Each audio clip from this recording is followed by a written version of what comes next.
नमस्कार दोस्तों। राजस्थान की राजनीति को लेकर अगर किसी आदमी ने मैथमेटिक्स में पीएचडी की है तो उसकी इस समय खास तौर से ज़रूरत अशोक गहलोत को महसूस हो रही होगी, क्योंकि गणित का काम हो गया है अब सारा का सारा। सारी की सारी जो परेशानी है अशोक गहलोत की, वो अब आंकड़ों पर सिमट कर रह गई है और वो एक एक पल उनके लिए बड़ा कठिन गुजर रहा है। आज उन्होंने अपने सारे विधायकों को, अपने समर्थक विधायकों को शिफ्ट कर दिया जयपुर से जैसलमेर में।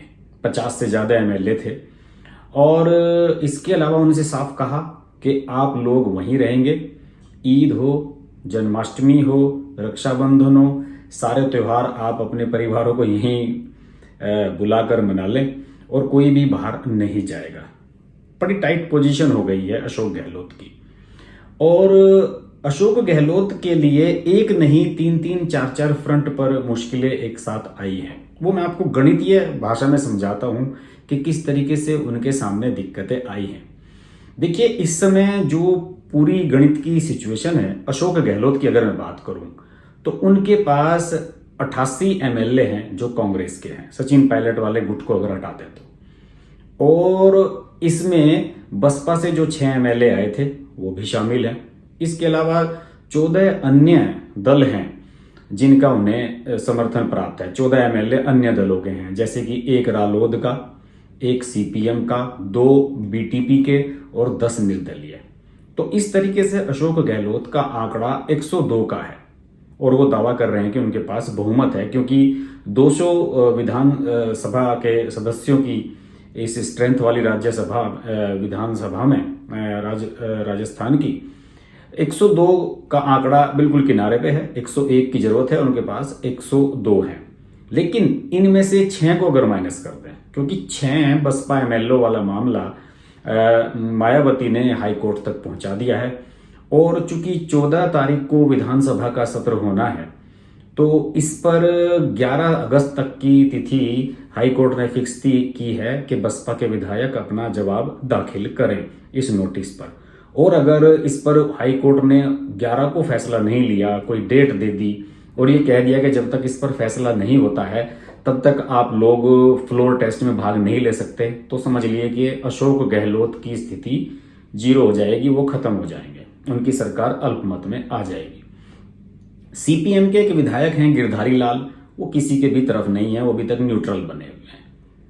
इसके अलावा सचिन पायलट खेमे की अगर मैं बात करूं तो उनके पास 19 विधायक हैं और 3 निर्दलीय विधायकों का समर्थन उन्हें है। और ये निर्दलीय विधायक वही हैं जिन पर सबसे पहले साजिश का आरोप लगा था। और इस तरीके से पायलट का खेमा स्ट्रेंथ रखता है 22 विधायकों की। भाजपा की स्थिति सेम है, 72 उनके अपने एमएलए हैं और 3 रालोपा के हैं जो हनुमान बेनीवाल की पार्टी है। और इस तरीके से उनका जो आंकड़ा है वो 75 है दोनों का मिलाकर। और अगर बात करूं विरोधियों की तो सरकार के जो विरोधी हुए, यानी कि सचिन पायलट खेमा 22 उनके और 75 इनके, तो टोटल होते हैं 97। तो ये स्थिति इस समय है। लेकिन अब समीकरण बदल सकते हैं आने वाले समय में। कैसे? अगर हाईकोर्ट का फैसला बसपा विधायकों के खिलाफ आया तो देखिए, 200 वाली स्ट्रेंथ वाली विधानसभा में 101 की बहुमत की जरूरत होगी और कांग्रेस के पास रह जाएंगे 81। इनमें से पायलट वगैरह के निकाल दिए, बसपा के विधायक निकाल दिए तो 81 रह जाएंगे और 14 का उनमें समर्थन है अन्य दलों का, निर्दलीय वगैरह का। तो उनकी स्थिति आ जाएगी 95 की, यानी कि वो अल्पमत में आ जाएंगे और सरकार उनके गिरने के पूरे पूरे चांस बन जाएंगे। अभी एक वीडियो वायरल हुआ था जिसमें अशोक गहलोत के बेटे वैभव गहलोत और स्पीकर सीपी जोशी बात करते हुए सुने गए और उसमें सीपी जोशी ने यह कहा था कि 30 अगर चले जाते तो बस सारी गड़बड़ी हो जाती। आखिर सीपी जोशी के बात समीकरण क्या है, उसका भी मैंने गणित निकाला है और उनका दरअसल कहना यह था कि 200 वाली विधानसभा में, 200 सदस्यों वाली में बहुमत के लिए 101 की जरूरत है और कांग्रेस के पास 107 थे। और पायलट के खेमे के विधायक अगर 30 हो जाते टोटल, उनका कहने का मतलब ये था, यानी कि 107 में से 30 माइनस हो जाते तो 77 पर आ जाती कांग्रेस, और 14 अन्य जो समर्थन दे रहे हैं एमएलए कांग्रेस को, उन्हें भी अगर मिला देते तो टोटल रहते 91। उसके बाद भी सरकार अल्पमत में आ जाती और सरकार को बचाना कठिन हो जाता। इसके अलावा एक और इसका पहलू है कि अगर कांग्रेस के जो 19 बागी एमएलए हैं, सचिन पायलट के साथ हैं जो, उनकी विधायकी चली जाती है तो स्थिति क्या होगी? तो स्थिति दोस्तों ये होगी कि टोटल स्ट्रेंथ 200 से घटकर आ जाएगी विधानसभा की 181, और बहुमत के लिए जरूरी होगा 91, और कांग्रेस के 107 में से अगर 19 चले गए तो रह जाएंगे उनके पास 88, जो कि बहुमत से 3 कम है। देखिए यहां भी अशोक गहलोत जो है वो मुश्किल में फंस रहे हैं, और बीजेपी और रालोपा जो हैं उनको मिलाकर बनते हैं 75, वो बहुमत से 16 पीछे हैं, और बाकी अन्य 18 हैं, जिसमें 13 निर्दलीय, बीटीपी के 2, सीपीएम के 2, रालोद के 1। और ऐसी स्थिति में अगर अशोक गहलोत को सरकार अपनी चलानी पड़ी तो उन्हें निर्दलियों और अन्य छोटे दलों पर डिपेंड हो जाना पड़ेगा, और ये स्थिति भी अशोक गहलोत को पसंद नहीं आएगी।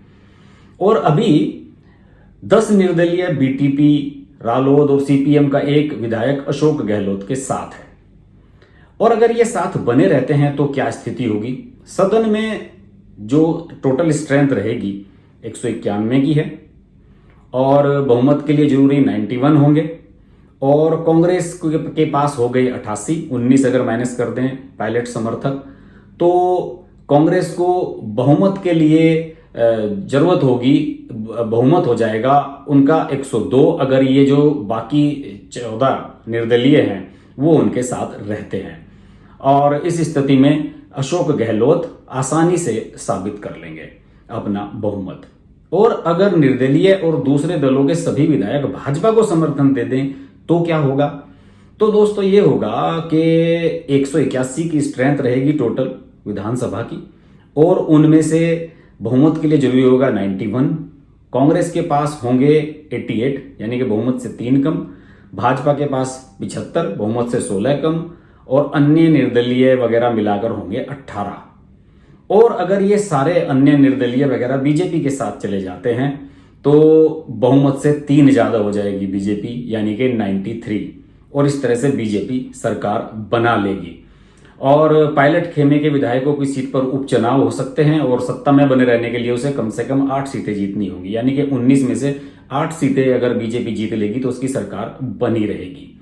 तो दोस्तों फिलहाल स्थिति ये है कि अशोक गहलोत बहुत मुश्किल में फंसे हुए हैं, अपने विधायकों को बचाते फिर रहे हैं, और वो ढूंढ रहे हैं कि किसी भी तरीके से बस 14 अगस्त तक ये विधायक उनके साथ रहें।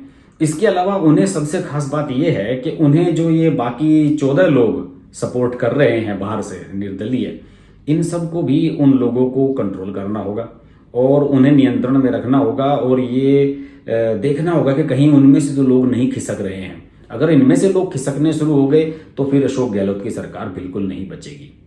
तो मैंने पूरा गणित आपको समझा दिया, हर स्टेप को मैंने समझाया।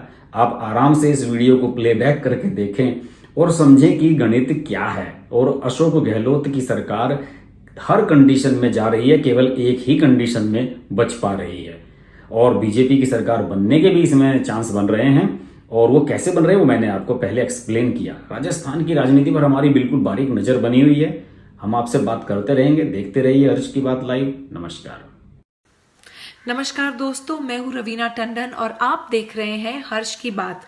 हर्ष जी एक बहुत ही सीनियर और बहुत ही समझदार जर्नलिस्ट हैं एंड मेरे मित्र भी हैं, तो बहुत खुशी है मुझे आपको बताने के लिए कि उनका ये जो YouTube चैनल है बहुत ही कामयाब है, और उसके लिए मैं उनको बहुत मुबारकबाद देना चाहती हूँ। एंड एक चीज़ ज़रूर कहूँगी उनके लिए कि वो बहुत एक अच्छे इंसान भी हैं। इंसान होना बहुत ज़रूरी है लाइफ में, क्योंकि वो अपने आप अपनी लिखावट में आ जाता है।